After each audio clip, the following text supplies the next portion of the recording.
Now for activity 1.3, this principle of inclusions or xenoliths, I talk about xenoliths down here. This is pretty straightforward. I'll let you answer that on your own because it's not that difficult. Just look at the pictures there. And again, I have several references to this in my video lectures as well. All right, for activity 1.4, this is actually a good one. And these are the features, these sedimentary structures. In fact, I think later on we have a whole lab on these sedimentary structures. So this is a good introduction to them. These are the features that are going to tell us something about past environments. Because, this class, historical geology, we want to interpret the environment. So if we see mud cracks, we know it was a desiccating, dry, arid environment, right? Where there's maybe a period of rainfall for a short season, then that quickly dries, right? And the fact that we have these, maybe it's a period of rainfall where it's pretty intense for a short duration of time, and we get flash floods. And that happens like in Death Valley, right? In the deserts, we get these flash floods. And that typically will end up with water ponding somewhere, and then that's quickly dried out. We get the mud cracks, right? But also the unique thing about mud cracks, because they crack in these unique features, note that the cracks will always make these little V's, and the V's always point down, right? They're pointing down, and they open up toward the top. So whenever you see these features, because later on new sediment can come on top of here, bury these mud cracks, and then that sediment's going to fill in these little V's. So the V's always point down. So this is in fact, I have the arrows here. This is our paleo up, right? Paleo up direction, the ancient up direction. Graded beds. The key thing about graded beds, this is always going to be a high to low energy environment. In other words, like a landslide, an avalanche, usually underwater. Usually these occur underwater. A word that I use quite a bit are called turbidites. And that's because graded beds, these turbidites, think about underwater avalanches. There's going to be a lot of fine silt and clay suspended in the water column, and it's going to make the water very murky or turbid, right? So turbidites, right? And so like any avalanche, the coarse materials always deposit first, then the finer silts and clays are on top, right? So you'll always see this coarser on the bottom, finer on top. Again, that's indicating our paleo up, right? So very important. So they're telling us a couple of different things. Again, the paleo up direction, but also that we had some energy, kind of a steep slope, maybe at the base of a mountain, certainly maybe a underwater type turbidity currents, right, along the continental slope and rise. So very important, these turbidites. And finally, the ripple marks. These are like mini sand dunes, but ripples obviously occur in shallow waters, right? So you'll see that there's several types of ripples. These are pretty symmetrical. So we're seeing that they look the same on both sides, right? These are symmetrical. And note that the ripples always point up, right? So the paleo, or at least the crest of the ripples point up, and the troughs point down, right? So you can think of this as the trough in here, and the crest up here. So the crest is at the crest at the top, and the trough's at the bottom, right? But the crest is pointing up in the up direction. So when you see this type of feature, we know that we can figure out paleo up.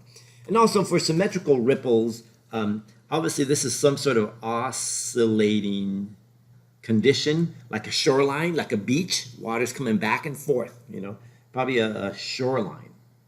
If you go down to Santa Cruz, you'll see ripples on the beach.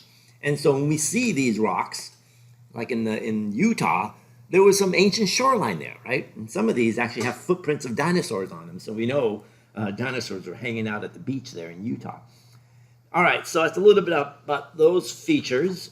And, here we go. Here are the dinosaurs' footprints here.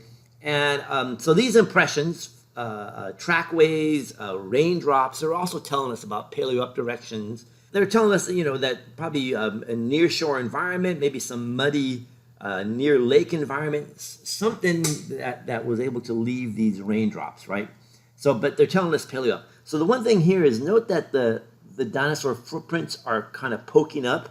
So we're really looking at the bottom of a bed. So in other words, this dinosaur was walking on some mud, and then when it went away, new sediment filled in that trackway, and then I can pull it up and look underneath, and that's what I'm looking. So this is really upside down here. Same thing with the raindrops. You wouldn't expect the raindrops to make these domes. You would expect them to make little crevices. So you're looking here at the bottom of the layer that was deposited on top of the raindrops there. So anyways, there's some questions about that. So what I want you to do here, again, here you're going to have to make these sketches. So I want you to make the sketches, and sketches are showing how these sedimentary indicate below would appear in sedimentary rocks that have been upside down. So now these are overturned, right? So one clue, one thing you could do is literally you can just turn these guys upside down and draw them like that, right? So for mud cracks, you'd want to draw something like this, where the V's pointing up, showing that it's upside down. Graded beds, make the coarse stuff on top, the finer stuff on bottom.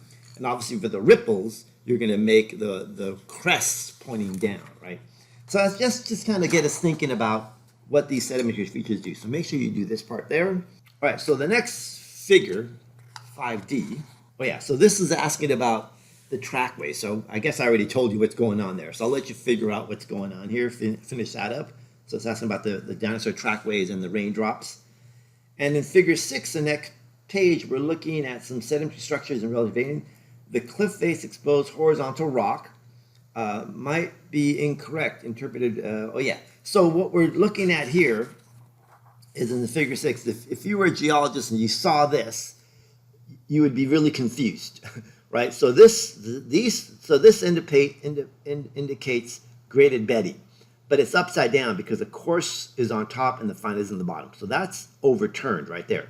And that would be this section right here. So you can see that paleo up will be in that direction, right? And then as you move over here, these strata right in here, these are upside down, but as you get over to here, they're right side up. That's this part right here, right? So this is right side up. And then as you come over here, these are all upside down, right? They're all upside down. So what I would have to do to originally, I would have to kind of bring this, I would have to flip this whole series of strata back over this way. So it would be horizontal this way, right? And then these I would have to flip over that way, so they're horizontal that way, right? And then that could then I would have the whole paleo up direction correct, right? So again, just seeing a small outcrop does not gives you some information so you can figure out that this is a major fold structure. This is kind of the bigger picture here. Okay, so the next part deals with these unconformities, and these are really important in geologic time because they represent periods of time where there's no physical evidence, no rock or sedimentary unit to represent that time. And there's 3 important ones you need to know about: the disconformity, nonconformity, and angular unconformity. I talk quite a bit about these in my video lectures. Make sure you take notes. I have several questions on the exam that showed pictures of different types of unconformities, right?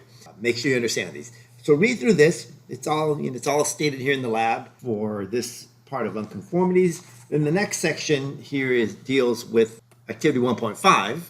And here we're going to apply these principles we've learned to solve geologic time puzzles. So the time puzzle is important here because the time puzzle will take into account all these relative time principles. It's going to look at different types of unconformities. You have to name, in fact, this one here is an angular unconformity, right? There's 2 different angles going on there with the sedimentary strata. And the whole kind of goal of these time puzzles is to determine the sequence of events. And we always have this column. In fact, you can think of this column over here as the stratigraphic column. And literally what the word is meaning is you're graphing the strata from oldest, always oldest in the bottom, just like if you're looking at the Grand Canyon. Older rocks here, younger rocks on top. Younger rocks on top, right? So the events would go younger. And you include all events. You include faulting, intrusions, folding, unconformities, right? So all of them. So in this little cartoon, little example of a cake, right? We got a cake that was made already, and I can see some bake zone down here. There's some burning at the bottom here, so it's baked there. So that's telling me that's the bottom, and there's no baking up here, so that means it's not a sill, it's a lava flow. And so that must be older, right? If that's older, then it gets younger this way. So that's why we're picking P as the oldest unit. Up here I say that there's some sedimentary structures telling us that P is oldest, but I also see the bake zone right there. These strata were once originally horizontal, right? So there's this principle of original horizontality. The fact that they're not horizontal means that they're a much older unit that has been turned up onto its side, right? And then we have this new erosion, a new layer, a new surface is produced here, where we're going to deposit layers W, X, and M, right? And so that's an unconformity. So there's a time gap there. The time required to kind of tilt all these units vertically so that we can put new units on top. So that's our angular unconformity, which would be the next thing. And that's an event. There's some time. I mean, it represents time, but no rocks are there to represent that time, right? And so that's our angular unconformity. And then you can see based on the sequence of events, superposition, W, X, and M, right? So that's how we're getting the relative time. And you can kind of follow my directions here. But that's just sort of like a walkthrough for these time puzzles. And I mention this because I have several time puzzles on the exam. Obviously, you're not going to be filling these out on the exam, but I'm going to refer to like what type of a conformity would this be? How do I know P is older? Well, we got the bake zone down there. What principle am I using to say that X is younger than W? Well, it's a principle of superposition, right? So stuff like that. So here are the time puzzles. Right? We're going to apply what we learned to figure these out. And let's see, I'll pick time puzzle 11, right? So you're going to want to label the events from oldest to youngest. And there may not be enough little lines in here to correctly put everything in there, because I do want you to add the unconformities. And right away I see that these older strata, E, A, F, I, these are tilted, right? And so that means that there's an erosion surface here. And so this erosion surface, the fact that these strata are tilted and these are not, this must be one of those angular unconformities. A and C, or A, C, F, right, for angular unconformity. And then I have some principle of cross-cutting relations. So F is a sill. So where's F? Oh, okay, so let's say this is a sill that has bake zones on both I and A. So there's going to be bake zone here and a bake zone here. And so here's F again over here, bake zone there. So in other words, E, A, and I are older than F, right? So let's say, so the oldest thing here is going to be E. And then A will be the next one. And then I. And then I'm going to see this intrusion of F, right? The sill. And then the whole thing's going to be tilted, right? And then erosion. So now we're going to have that angular unconformity. I'll put it like that. Angular unconformity will be the next event. Everything's tilted. Then by the sequence of superposition, I'm going to see C and K, right? So that's the next thing, C and K. But note that I got a kind of another surface here that cuts C and F, or C and K, this fault. So there's a fault right here, right?